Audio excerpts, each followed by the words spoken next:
आज हम थोड़ी सी स्टडी करेंगे कुका रोबोट के इंट्रोडक्शन के बारे में। ठीक है, तो इसमें क्या होता है कि हम शेयरिंग करते हैं एक बार साइड से। तो पहला तो हम क्या होता है, इसमें कुछ इसके प्रोडक्ट्स की इंफॉर्मेशन देख लेते हैं कि क्या होता है कि एक रोबोट होगा। ठीक है, उसका कंट्रोलर सिस्टम आ जाता है, टेबल आ जाएगा, ये टी पेंडेड आ जाता है। ठीक है, और इसमें क्या होता है कि जैसे कि हम कोई भी फंक्शन या प्रोग्राम बनाते हैं तो हमारे पास कुछ ऐसे इसकी डिस्प्ले रहती है कि ये सारे हमारे फंक्शंस हो जाते हैं, एक रोबोट के प्रोग्राम हो जाते हैं, एचडीएमआई इसकी डिस्प्ले होती है। अब फर्स्टली कुछ भी अगर कोई ऑपरेट मशीन करनी है तो पहले उसकी सेफ्टी ज़रूरी होती है। तो सेफ्टी के लिए ये हमारे पास कुछ सिंबल्स आ जाते हैं, जैसे कि danger, the warning means the death and survive injures, warning आ जाती है कुछ। ठीक है, अब उसके बाद जो हम इसके मेन उसके बारे में देखते हैं, सेफ्टी के बारे में। ठीक है, तो इसमें क्या होता है, रोबोट सेफ्टी। फर्स्टली तो सेफ्टी जो आ जाती है कि रोबोट की सेफ्टी जो रोबोट कंट्रोलर एंड रोबोट्स में होगा उसके लिए। फिर सेकंड आ जाता है उसका सेफ जोन। सेफ जोन जो हमेशा होता है कि जो कोई भी करके काम कर रहा है उसे हमेशा सेफ जोन से बाहर रह के काम करना चाहिए। ठीक है, फिर उसके बाद आता है स्टॉप जीरो। स्टॉप जीरो को हम क्या पाथ मेंटेनिंग या पाथ ओरिएंटेड ब्रेक बोलते हैं। पाथ ओरिएंटेड ब्रेक में क्या होती है कि जो हमारी रोबोट होती है, जो उसकी एक्सिस होती है, वो पाथ ओरिएंटेड ब्रेक को कंट्रोल करती है। तो उसके बाद stop one path maintaining brake. इसमें क्या होता है, जो ड्राइव्स होती है डीएक्टिवेट होती है after 1 second and brake are applied. ठीक, उसके बाद step second stop two ramp down brake. Ramp down brake में क्या होता है कि जो रोबोट की इंटरनल एक्सिस होती है वो ब्रेक हो जाती है। ठीक है, ऑन नॉर्मल ब्रेकिंग रैंप। तो उसके बाद सिस्टम इंटीग्रेट।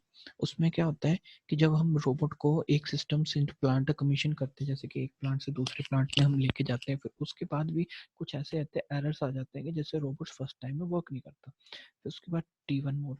T1 क्या होता है, टेस्टिंग मोड, जैसे कि मैनुअल रिड्यूसिंग वेलोसिटी भी कहते हैं, इसका मिनिमम 250 mm से कम रहती है। ठीक है, और T2 मोड क्या होता है, मैनुअल हाई वेलोसिटी, इसकी जो मैक्सिमम स्पीड रहती है वो 250 mm/सेकेंड से ज़्यादा भी जा सकती है।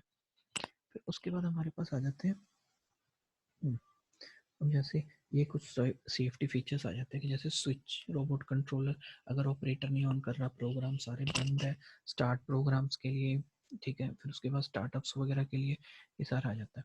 अब ये हमारे पास कुछ इमरजेंसी स्टॉप्स आ जाते हैं रोबोट्स में कि जैसे होता है firstly operator safety. Operator safety का मतलब होता है कि जब तक हम ऑपरेटर कोई भी उस प्रोग्राम को या रोबोट को रन नहीं कर रहा वो तब तक रोबोट अपने सेफ्टी में रहता है। फिर उसके बाद इमरजेंसी स्टॉप स्विच हो गया। इमरजेंसी स्टॉप स्विच हमारे पास एक टॉगल स्विच होता है, ये वाला, ये रेड वाला, इसे इमरजेंसी स्टॉप स्विच कहते हैं कि कई बार प्रोग्राम चलते चलते आपको लगा कि हाँ रोबोट डैमेज कर देगा, आप इसको प्रेस करके रोबोट रुक जाता है। फिर उसके बाद हमारे पास आता है mode selector, enable switch jogging mode. ठीक है, तो ये हमारे पास आ जाता है मोड सिलेक्टर। इससे हम उसका मोड सेलेक्ट कर सकते हैं, T1 mode, T2 mode, auto and auto external. ये ड्राइव्स ऑफ के लिए, और ये रेड वाला ड्राइव ऑफ के लिए, सॉरी ये ड्राइव ऑन के लिए, ड्राइव ऑफ के लिए। तो इसमें क्या होता है कि अगर हम प्रोग्राम रन कर रहे हैं, प्रोग्राम कंटिन्यू रन करते हुए हमने मोड चेंज कर दिया तो ऑटोमेटिकली ब्रेक्स लग जाती हैं। उसके बाद सिंपल ऐसी है कि अगर प्रोग्राम रन करते करते किसी ने ड्राइव ऑफ का बटन दबा दिया तो हमारा प्रोग्राम रुक जाता है। तो इसमें भी क्या होता है, हमारे पास दो टाइप्स के मोड्स आ जाते हैं, फर्स्टली T1 मोड और T2 मोड।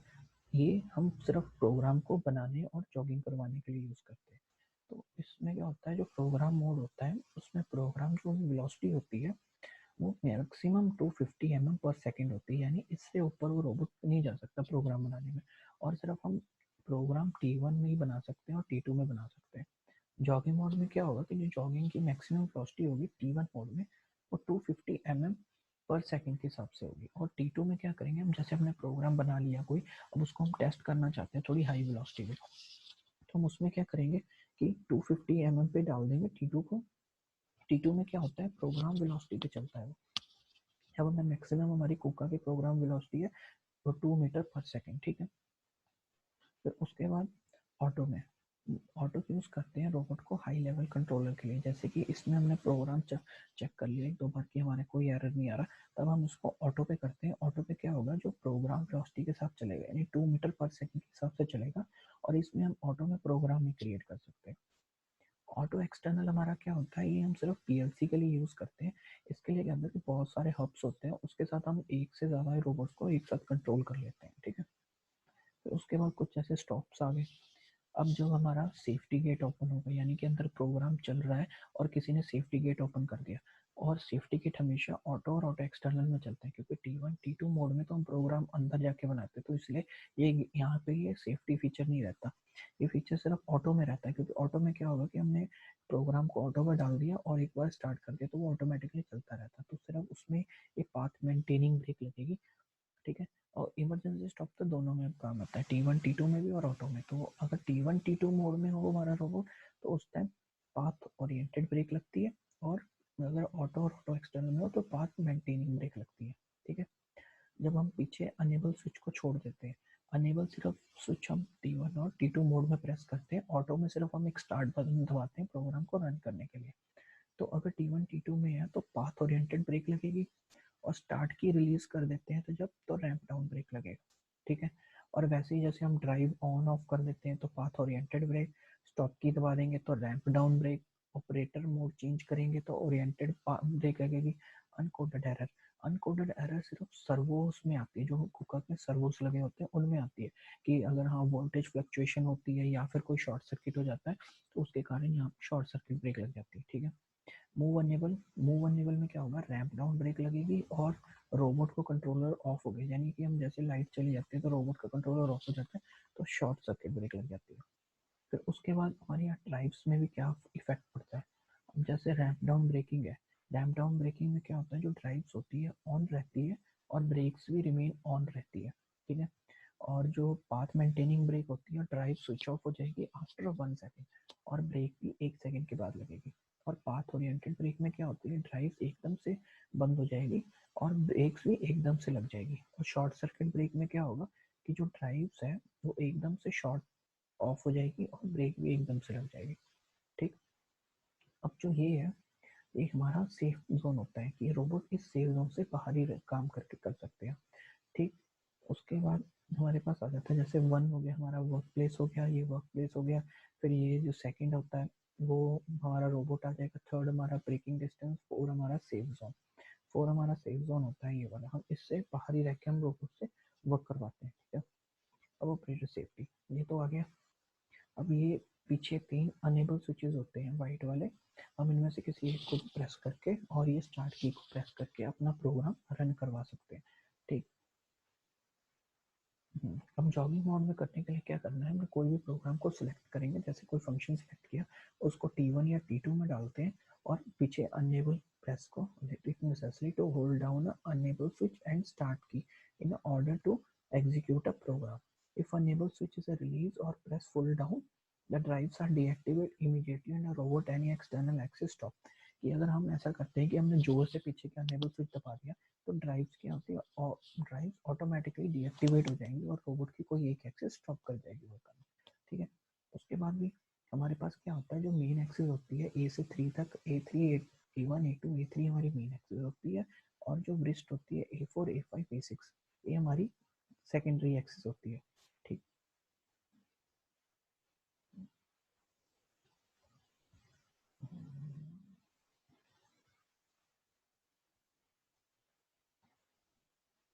तो आपको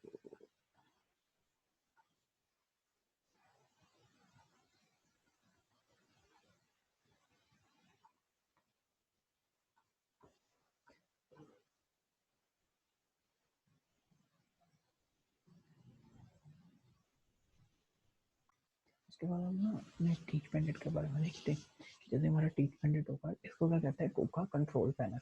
इससे सारे हम प्रोग्राम्स क्रिएट करते हैं। अब जैसे ये फर्स्ट ये ड्राइव्स का हो गया कि हमने मोड सेलेक्ट करना है, ये ड्राइव ऑन हो गई, ये ड्राइव ऑफ हो गई, ये इमरजेंसी सब कुछ हो गया। ठीक।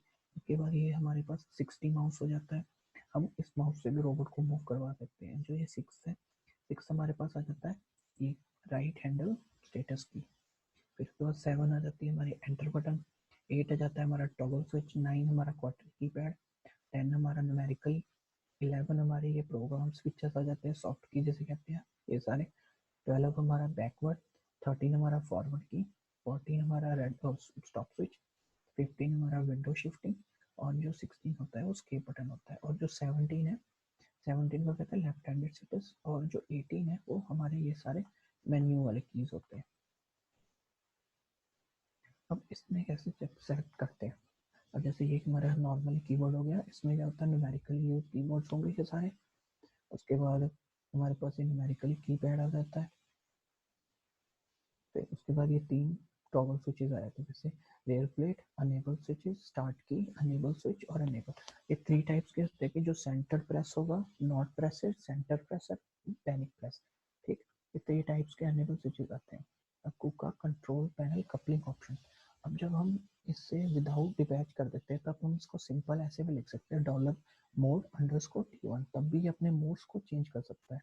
ये हम मोस्टली पीएलसीज वगैरह पे यूज करते हैं, जैसे डॉलर मोड मोड T2 तो T2 मोड कन्वर्ट हो जाएगा, डॉलर मोड अंडरस्कोर ऑटो तो ऑटो में चला जाएगा, या एक्सटर्नल में तो एक्सटर्नल में। ठीक है, फिर उसके बाद हमारे पास एक कपलिंग फीचर आ गया। ये हमारी HMI यूज़र इंटरफेस आ जाता है। जब हम फर्स्ट टाइम प्रोग्राम क्रिएट करते हैं तो हमारे पास कुछ ऐसी डिस्प्ले आती है, ऐसी डिस्प्ले आती है, और उसमें क्या क्या होता है कि जो अंदर वाली डिस्प्ले होती है वो टूल डायमेंशंस वगैरह, जैसे ये प्रोग्राम मैसेज हो गया, ये हमारा स्टेटस हो गया, ये मैसेज विंडो हो जाती है नीचे वाली। ठीक, मेन विंडो हो गई, मैसेज विंडो हो गई, ऑप्शनल विंडो हो गई। अब इसमें क्या है, जैसे element of user interface, input box में हम क्या लिखते हैं, जैसे कोई भी टूल का नेम और कोई पैरामीटर्स देना हो ऑफ इनपुट। ठीक है, फिर उसके बाद ऑफसेट, जितनी भी ऑफसेट रहती है हम सब यहाँ पे यूज करते हैं। स्केलिंग कितनी है, ग्रुपिंग कौन कौन से, मैक्सिमम डिस्टेंस क्या होगा, ये सारा। अब उसके बाद जो ये नीचे वैल्यू ये आती है, अब हमारे पास ये सब क्या होती है, न्यूमेरिकल्स, कैप्स लॉक, SIR, ये। तो फर्स्टली जो हमारे पास आता है वो हमारा होता है status of numerically keypad. Second, upper case और लोअर केस। एस जो होता है वो सबमिट इंटरप्रेटर के लिए आता है, आई आता है हमारी ड्राइव्स के लिए, और आर आता है हमारा स्टेटस ऑफ प्रोग्राम के लिए। ठीक है, फिर आगे आ जाता है जो खाली स्पेस होती है ये वाली, यहाँ पे हमारा प्रोग्राम आ जाता है कि कौन सा हमारा प्रोग्राम सिलेक्टेड है। फिफ्थ में हमारा क्या आ जाता है, नंबर ऑफ करंट ब्लॉक, ये कितने ब्लॉक्स का है। ये हमारा मोड आ जाता है कि कौन सा मोड चल रहा है, T1, T2, T3। ये POV आ जाता है, प्रोग्राम ओवरराइड वेलोसिटी, कि हम अपने प्रोग्राम्स को कितने ओवरराइड से चला रहे हैं, जैसे 10% है, जैसे 20% कर सकते हैं, जैसे ये हमारा रोबोट का नेम आ जाता है और ये टाइम आ जाती है। ठीक है, उसके बाद क्या करेंगे कि जैसे ये सारे फीचर्स आ जाते हैं, जैसे कि हमारा अगर एस भी 3 कलर से आता है, जैसे अगर ग्रे हुआ तो सबमिट इंटरप्रेटर है जो सिलेक्टेड है, यानी कि हमारा कोई प्रोग्राम सिलेक्ट नहीं है। फिर उसके बाद क्या, रेड हुआ तो सबमिट इंटरप्रेटर स्टॉप हो जाएगा। अगर ग्रीन है तो सबमिट इंटरप्रेटर रन है। और प्रोग्राम रन करने के लिए SI एंड R ये तीनों को ग्रीन होना जरूरी है, अदरवाइज हमारा प्रोग्राम रन नहीं होगा।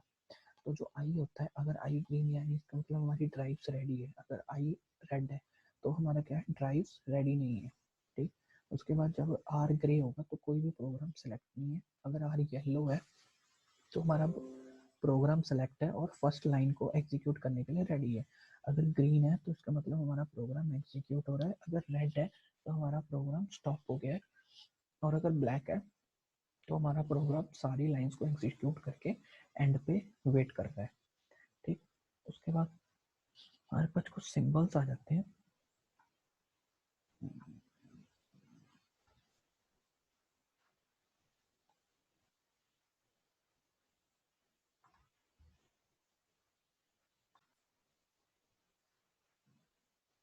फिर उसके बाद क्या रहता है, हमारे पास ये जो मेन्यूज की होती है उसमें ऑप्शन आ जाए, जैसे मॉनिटर में जो होंगे इनपुट आउटपुट रोबोट पोजीशन को चेक कर सकते हैं। ठीक है, बाकी कमांड्स में आ जाएगा कॉन्फ़िगरेशन, प्रोग्राम्स हो जाता है। फिर हमारे पास ये आ जाता है, इसका मेन फीचर ये होता है, फर्स्टली ये क्या कह रहा है कि mouse is not selected, means कि हम इससे माउस वाले से रोबोट को मूव नहीं करवा सकते। सेकंड हमारे पास क्या आ जाता है कि माउस सिलेक्टेड है तो इससे हम सिर्फ माउस से मूव करवाएंगे। और थर्ड वाले से क्या होता है कि हम इससे टीच पैड एक्सेस, यानी जो हम ये वाली एक्सेस यूज़ करते हैं वर्ल्ड टूल और बेसिस वाले, उससे मूव करवा सकते हैं। ठीक, और ये हमारा हो जाता है HOV, प्रोग्राम ओवरराइड वेलोसिटी। ठीक है, फिर उसके बाद ये हमारे पास कुछ मोशंस आ जाते हैं, जैसे ये सिंगल पर्सन है तो ये एस एस मूवमेंट हो गई, ये हो गया आई मूवमेंट, और ये एम। इसमें क्या होता है कि एक टाइम में सिर्फ एक बार जब हम अनेबल स्विच को प्रेस करेंगे तो सारा प्रोग्राम एक टाइम में एग्जीक्यूट हो जाएगा। और ये सेकंड वाले में क्या होता है कि अगर कोई भी ब्लैंक लाइन आई, जैसे कि हमने कोई एक लाइन प्रोग्राम लिख के और एक लाइन छोड़ दी, तो उसके बाद से वो ऑटोमेटिकली स्टॉप हो जाएगा और दोबारा हमें ग्रीन बटन और अनेबल स्विच दबाना पड़ेगा। और ये होगा कि हमें हर एक लाइन के बाद अनेबल स्विच और ग्रीन बटन दबाना पड़ेगा। ये मोस्टली प्रोग्राम्स कंपनीज वगैरह के लिए यूज़ करते हैं, जहाँ पे हमें एक एक लाइन के बाद एग्जीक्यूटिव चेक करनी पड़ती है। और ये हमारे ग्रिपर्स के लिए आ गया कि हमारा ग्रिपर ऑन है ऑफ है, ठीक है। उसके बाद ये हमारे 4 मोशन प्रोग्राम है, जैसे ये वर्ल्ड हो गया, ये टूल हो गया, ये बेस हो गया और ये एक्सिस हो गया। ये हमारा पीओवी होता है, प्रोग्राम ओवरराइड वेलोसिटी, ठीक।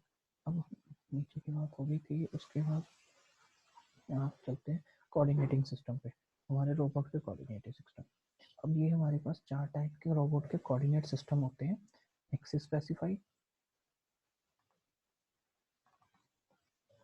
Axis specify motion, world coordinate system, tool coordinate system और बेस कोऑर्डिनेट सिस्टम। अब क्या करेंगे, अब ये बता रहे हैं कि जैसे कि हमने मोशन की है और विद माउस के साथ करेंगे तो ये माउस वाला चलेगा। और जब हम इसको वर्ड यहाँ पे ये वाले सिंबल आपको दिख रहा होगा, ये वाले सिंबल पे अगर क्लिक करेंगे ये वाले पे, तो हमारा ये वर्ल्ड टूल कोऑर्डिनेट सिस्टम चल पड़ेगा कीपैड से। तो फर्स्ट कोऑर्डिनेट सिस्टम की बात करते हैं। तो फर्स्ट हमारा एक्सिस स्पेसिफाई मैनुअल मोशन है। तो इसमें क्या होता है कि हर एक एक्सिस इंडिविजुअली रोटेट करती है और एक दूसरे के साथ लिंक नहीं होती। अब जैसे कि A6 है पॉजिटिव डायरेक्शन और एंटी क्लॉक डायरेक्शन में रोटेट करेगी, और A5, A6, A4, A3, A2, 1 ये सारे एक अलग अलग से कोऑर्डिनेट करते हैं। ये इसके माउस के हिसाब से होता है कि जैसे अप किया और डाउन किया तो ए ऊपर नेगेटिव होएगा और नीचे पॉजिटिव में घूमेगा। अंदर बाहर करेंगे तो A2 पॉजिटिव और नेगेटिव में होगा, रोटेट करवाएंगे तो वैसे, ठीक।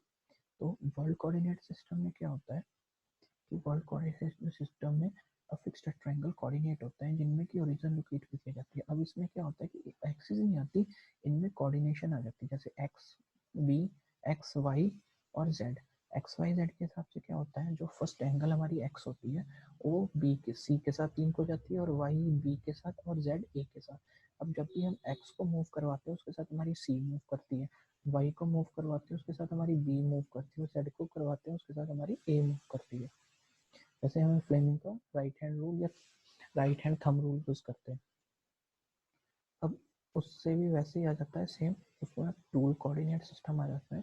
टूल कोऑर्डिनेट सिस्टम में क्या होता है कि टूल के अराउंड हमारा एक्स वाई जेड और ए बी सी मूव करता है। अब जैसे हम कोई पॉइंट को टीच करवा देते हैं टूल के लिए, तो वो उसी हिसाब से अपना एक्स वाई जेड को सेट कर लेता है। जैसे मैं इसके एक्स को इधर ऑपोजिट की साइड करवा दूंगा, तो मैं अगर एक्स प्लस करूंगा तो मेरा रोबोट इधर एक्स प्लस होएगा, अगर मैं वाई माइनस करूंगा तो वो वाई माइनस इधर होएगा। जेड हमेशा अप डाउन रहता है, ठीक है। उसके बाद बेस कोऑर्डिनेट सिस्टम आ जाता है हमारे पास। बेस कोऑर्डिनेटर सिस्टम क्या होता है कि हम किसी भी, जैसे ये बेस है हमारा, हमने बेस को कोऑर्डिनेट करना है तो हम क्या करेंगे, बेस को सेंटर में रख के उसके एक्सिस पे कर देंगे, तो वो अपने बेस के हिसाब से अपना एक्स वाई जेड चूज करेगा। हम ये उसको बाद में टीच भी करवा सकते हैं कि हमारा एक्स इस डायरेक्शन में होगा, वाई इस डायरेक्शन में और जेड ऊपर वाले डायरेक्शन में, ठीक है। स्टॉप रिएक्शन ऑफ रोबोट, ये आपको मैंने बता दिया था ब्रेकिंग का। अब मास्टरिंग आ जाती है।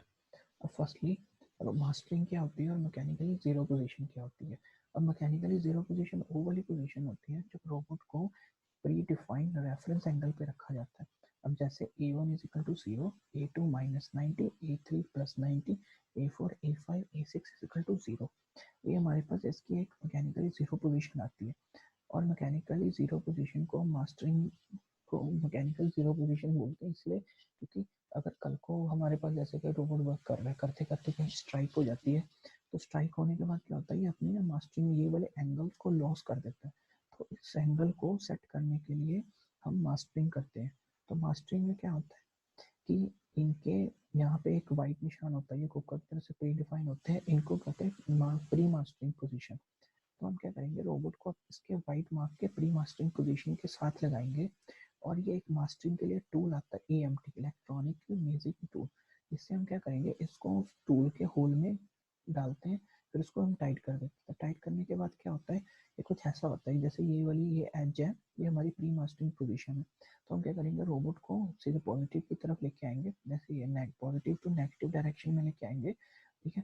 तो जैसे ही रोबोट इस सेंटर पोजीशन में आ जाता है तो हमारी रोबोट मास्टर हो जाता है, ठीक है। मैकेनिकली जीरो पोजीशन पे आ जाता है, लिखा है ना कि प्री मास्टरिंग पोजीशन।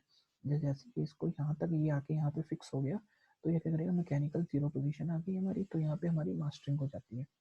अब ये थी मास्टरिंग क्यों क्यों करनी पड़ती है हमें, तो मास्टरिंग हमेशा इसलिए करनी पड़ी आफ्टर रिपेयरिंग, ठीक है, या फिर हम RDC यानी रोबोट का रूट चेंज कर रहे हैं, ठीक, या फिर गियर की रिप्लेसमेंट कर रहे हैं व्हेन द रोबोट मूव कर रहे हैं विदाउट कंट्रोलर के साथ या हैंड टैग यूज कर रहे हैं, इसलिए।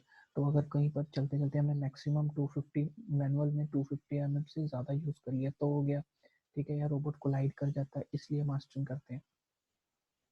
तो उसके बाद मास्टरिंग कैसे कैसे होती है, सेट मास्टरिंग पे गए, ठीक है, फर्स्ट मास्टरिंग यूज की, ऑफसेट किया, मास्टरिंग विद लोड ऑफसेट और विदाउट ऑफसेट, और हम एक नॉर्मली चेक मास्टरिंग कर सकते हैं। तो मास्टरिंग करते कैसे, फर्स्टली क्या करेंगे, जो ये निशान है वाइट वाला और ये वाइट वाला, पहले तो हम इन दोनों को एक दूसरे के मैच करवा देंगे, ठीक है, एक दूसरे के मैच करवा दिया। मैच करवाने के बाद क्या करेंगे, ये वाला जो गॉज होता है रोबोट में लगा हुआ, हम इसको इसकी कैप ओपन करेंगे और यहाँ पे हम EMT लगा देंगे मास्टरिंग टूल। तो मास्टरिंग टूल में 3 LEDs होती है, रेड 2 ग्रीन। जब हम उसको फर्स्ट टाइम लगाएंगे, जब इसको टाइट करेंगे तो ये रेड वाली ऑटोमेटिकली ऑफ हो जाती है और ये 2 ग्रीन जल रही होती है। तब हम क्या करेंगे, रोबोट को पॉजिटिव से नेगेटिव की ओर मूव करवाएंगे। तो जब वो अपनी प्री मास्टरिंग पोजीशन पे पहुंच जाता है तो ये फॉलिंग एज वाली जो एलईडी है, सेकंड नंबर वाली ग्रीन एलईडी, वो भी बंद हो जाती है। और जैसे ही रोबोट मास्टर हो जाता है तो हमारी ये वाली एलईडी ग्लो करनी शुरू कर जाती है, ठीक। तो हमारे पास मास्टरिंग करने के तरीके क्या होते हैं, तो पहले तो हम डायल गेज या EMT, दो मेथड होते हैं कि डायल गेज से कर लो या EMT से कर लो। EMT में भी आगे स्टैंडर्ड्स आ जाते हैं, एक स्टैंडर्ड और विद लोड के साथ। स्टैंडर्ड में क्या होता है कि पहले हम मास्टरिंग को सेट करते हैं, फिर चेक करते हैं मास्टरिंग में। फिर यहाँ पे क्या होता है, फर्स्ट मास्टर करते हैं, फिर टीच ऑफसेट करते हैं लोड के साथ, ठीक है, फिर लोड में भी आगे दो हो जाते हैं, ऑफसेट और विदाउट ऑफसेट। फिर उसके बाद टूल कैलिब्रेशन। अब टूल कैलिब्रेशन करने की हमें क्यों ज़रूरत पड़ती है, क्योंकि जब हम कोई भी टूल को, अब जैसे हमने फ्लैंज चाहिए, हमारी रोबोट की फ्लैंज होती है, तो हम रोबोट की फ्लैंज पे अगर कोई भी टूल लगा देते हैं तो रोबोट को क्या पता कि कितने लेंथ का टूल है। अगर मैं रोबोट को एक्सिस में मूव करवाऊंगा तो वो इस फ्लैंज से अपना XYZ को कोऑर्डिनेट करेगा। इसलिए क्या होता है कि इस टूल की लेंथ को उसको रोबोट को बताना ज़रूरी होता है। तो इसलिए हम टूल को कैलिब्रेट करते हैं कि हमारे टूल की रोबोट को लेंथ पता लग जाए कि हमारा टूल कितना लंबा है और कहाँ पे है, ठीक। तो इसलिए हम उसको कैलिब्रेट करते हैं। तो इसे मेथड क्या क्या है, इसमें क्या होता है कि जो फ्लैंज पे TCP होता है, यानी टूल हो, इसको कहते हैं कि टूल कंट्रोल पॉइंट होता है, वो सेंटर में होता है फ्लैंज के। तो वो यहाँ से मूव करके हमारे रोबोट के वो उसके टूल के आगे लग जाता है। तो इसमें क्या होता है, दो मेथड्स होते हैं हमारे पास, TCP कैलिब्रेशन और ओरिएंटेशन कैलिब्रेशन। TCP में क्या होता है, XYZ 4 पॉइंट होता है और XYZ रेफरेंस पॉइंट होता है। और ओरिएंटेशन में ABCD 5T 60 और ABCD 2 पॉइंट। तो हम, हाँ, हम एक टाइम में टूल 1 से 16 को कैलकुलेट कर सकते हैं और बेस 1 से 32 को, ठीक है। तो हमने क्या करना है, कॉन्फ़िगरेशन पे जाना है, ठीक है, और टूल और बेस सेलेक्ट कर लेना है। टूल और बेस सेलेक्ट किया, हम जब इसको कैलिब्रेट करेंगे तो फर्स्टली क्या करेंगे, फर्स्ट पॉइंट पे जाएंगे, ठीक है। फर्स्ट हमारा XYZ 4 पॉइंट है तो हम उसको कैलकुलेट कर लेते हैं। अब हम क्या करेंगे, कोई भी एक फिक्स टूल रख देंगे यहाँ पे टेबल पे, और रोबोट के टूल को माउंट करके हम उसको किसी भी 4 डायरेक्शन से निप पे टिप करवाएंगे। जैसे एक यहाँ से होगी, फिर ऐसे होगी, ऐसे होगी और एक ऊपर से। तो ये सारा डाटा सेव करेंगे। अब जैसे ये, ठीक है, डाटा सारा सेव करके तो हमारा ये वाला टूल जो होगा वो कैलिब्रेट हो जाएगा। अब जो उसके बाद हमारे पास XYZ 4 पॉइंट मेथड आता है किसी रेफरेंस टूल के साथ, तो वो क्या करेगा कि जैसे हमारे पास ये टूल नॉन था, क्योंकि इससे हमने ये वाला टूल को विजिट किया, तो हम क्या करेंगे, इसको ऐसे ही रहने देंगे, एक नॉन टूल लेके आएंगे। जैसे हमारा ये नॉन टूल है कि हमें इसने आपको कैलिब्रेट किया ना, तो ये नॉन टूल आ गया। तो इसका सारा डाटा उठा के हम किसी भी अननोन टूल में डाल के एक पॉइंट को टीच करवा देंगे। जैसे ये देख रहे हो आप, यहाँ रेफरेंस पॉइंट रखा हुआ है और ये नॉन टूल है, तो नॉन टूल का सारा डाटा उठा के, ये अननोन टूल है तो इसमें सारा डाल दिया और एक पॉइंट उन्होंने कहीं से भी टीच करवा दिया। जैसे XYZ हम रेफरेंस मेथड में देखते हैं कि हमने क्या किया, ये नॉन टूल है हमारे पास, ये नॉन टूल है और रेफरेंस पॉइंट है, इसका सारा डाटा हम उठा के अननोन टूल के एक डाटा में डाल देंगे और एक पॉइंट उसको टीच करवा दें। इससे क्या होता है कि जैसे हम ये पहले नॉन टूल को टीच करने में 4 पॉइंट टीच करते हैं तो वो थोड़ा टाइम कंज्यूमिंग होता है। तो हम उसको क्या करेंगे, टाइम को बचाने के लिए हम सीधा एक टूल को कैलकुलेट किया और उसका डाटा उठा के अननोन टूल में डाल देते हैं, ठीक। तो उससे क्या होता है, जैसे कि ये देखिए कि यहाँ पे दिखा रहा है कि फ्लैंच में एक प्लेट लगी हुई है, तो उस पर फ्लैंच में यहाँ पे एटीसी, तो वो क्या कर रहा है, यहाँ से x+50 यहाँ पर आ जाएगा इस टॉर्च के आगे। ठीक। अब ओरिएंटेशन ABCD, ठीक है 5D। अब 5D में क्या होता है कि हम रोबोट को 5 डायरेक्शन से टीच करवाते हैं टूल को, और 6D में क्या होगा, 6D में से रोबोट को हम 6 डायरेक्शन, जैसे X टूल हो गया Z के parallel, Y tool Y word के, और Z टूल X वर्ड के। ठीक है।